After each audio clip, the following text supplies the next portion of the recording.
Kabar akan mundurnya Cawapres nomor urut 3 Mahfud MD sebagai Menteri Koordinator Politik Hukum dan HAM, Menko Polhukam, tiba-tiba menyeruak ke ruang publik. Ia berharap keputusannya kelak memberikan contoh baik dalam perpolitikan Indonesia. Tapi apa faktor yang membuat Mahfud MD memutuskan untuk mundur?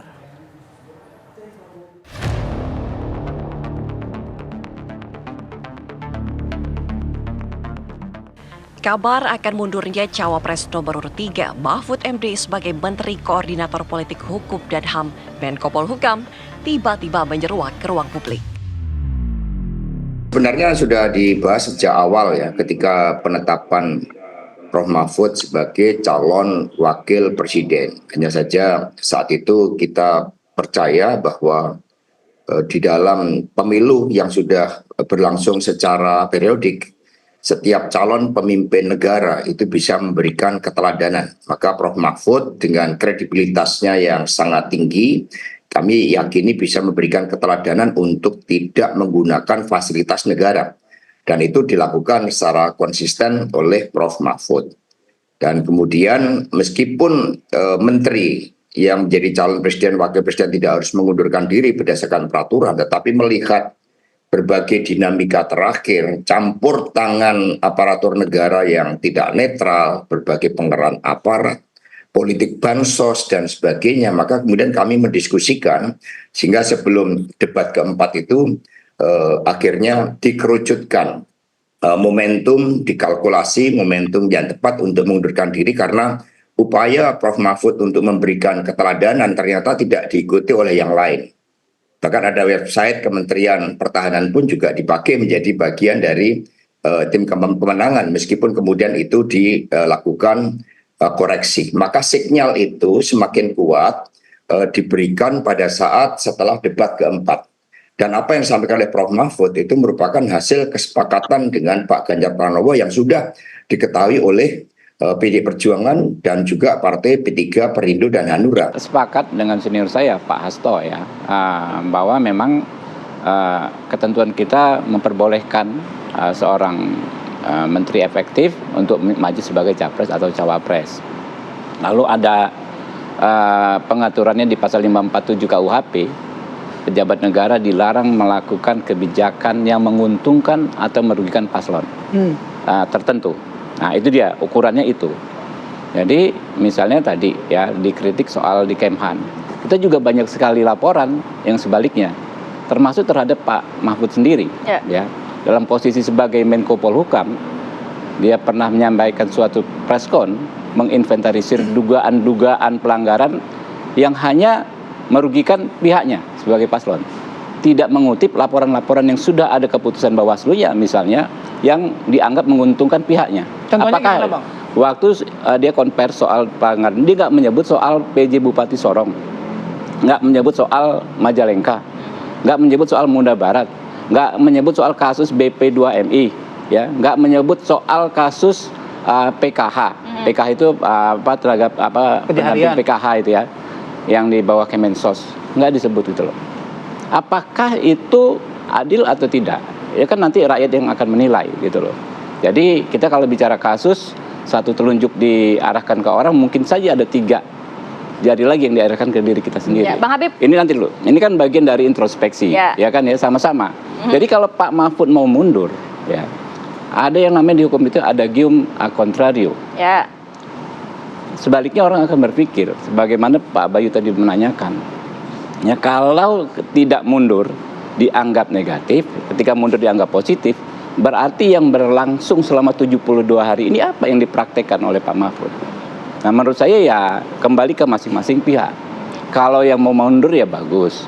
Kalau yang nggak mundur juga Jadi harus kalau menurut menunjukkan. Anda sudah tepat? Ya, PJ Sorong justru PD Perjuangan yang mempersoalkan karena itu ada kaitannya juga dengan OTT terhadap oknum-oknum yang memiliki kaitannya dengan BPK. Jadi maka supaya fair sebenarnya kita PD Perjuangan mengusulkan dibentuk semacam komite independen pemantau pemilu dari tokoh-tokoh yang kredibel untuk melakukan assessment mana pejabat negara yang merangkap tugasnya sebagai capres-cawapres yang kemudian memiliki kecenderungan menyalahgunakan kekuasaan.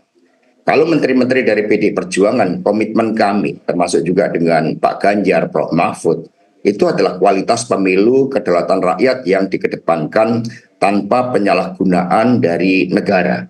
Aparatur harus netral.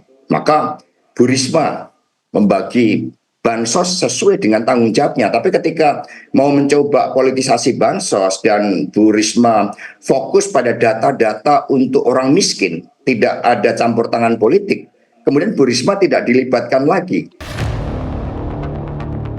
Mahfud memastikan dirinya akan mundur dari jabatannya sebagai Menko Polhukam di Kabinet Indonesia Maju. Keputusannya untuk mundur di waktu yang tepat dan juga tetap memastikan masa transisi berlangsung dengan baik. Ada dua variabel besar ya kita melihat hari ini adalah pertama dimensi pemerintahan dan dimensi politik. Nah, memang di kontestasi Pilpres 2024 ini dimensi pemerintahannya, konteks dimensi pemerintahannya itu pasti akan terseret-seret dengan kontestasi politik hari ini. Paling enggak dalam catatan kami atau catatan saya coba bisa mengantisipasinya ya.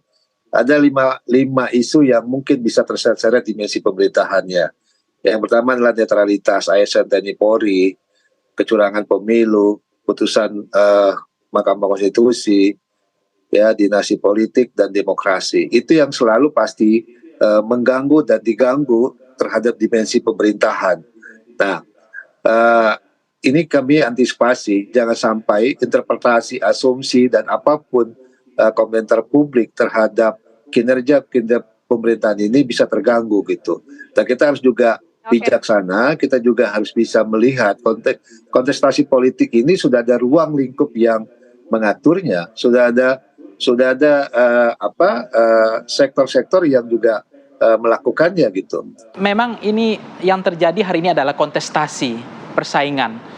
Nah, persaingan ini tentu yang penting itu adalah aturan main yang harus prinsip yang demokrasi sebagai raw starting point of demokrasi adalah inequality itu tidak boleh. Kemudian adalah kebebasan, freedom, itu prinsip sekali. Nah, sepanjang itu dijaga, maka pertarungan bebas ini, pertarungan yang setara, sebanding di lapangan yang terbuka ini, pertama fair, tidak diskriminatif, kemudian datar, dan tidak becek kan. Nah, potensi semua yang bisa tergelincir. Tapi yang disebutkan kayaknya lapangannya udah pada becek nih. Nah, kalau lapangan becek dari itu berbagai pihak. Nah, artinya begini Mbak Rati, potensi yang adanya tergelincir ya kepada potensi abuse of power itu yang harus dihentikan. Supaya itu tidak terus terjadi, supaya sama, setara, itu prinsipnya. Nah, yang kedua adalah apa yang disampaikan oleh Mas Hasto misalnya tadi, PDIP tidak akan, Ibu Mega tidak mengizinkan menarik semua menterinya. Itu kan kepentingan rakyat diutamakan daripada kepentingan PDIP-nya. Nah, tetapi ada juga persoalan yang dihadapi oleh PDIP hari ini, menterinya dianggap tidak dipekerjakan seperti selayaknya jadi menteri. Sebagai konsekuensi atas pilihannya, Mahfud MD pun mengamini akan mengajukan mundur sebagai Menko Polhukam. Sinyal mundur tersebut telah diperlihatkan Mahfud MD saat dirinya memberikan pernyataan usai selesai debat Cawapres pada hari Minggu kemarin. Mahfud mengakui dirinya merasa resah lantaran beberapa menteri yang tak berhubungan dengan politik secara vulgar menunjukkan keberpihakan kepada capres tertentu, bahkan menjadi tim sukses. Ia berharap keputusannya kelak memberikan contoh baik dalam perpolitikan Indonesia. Tim TV One mengabarkan.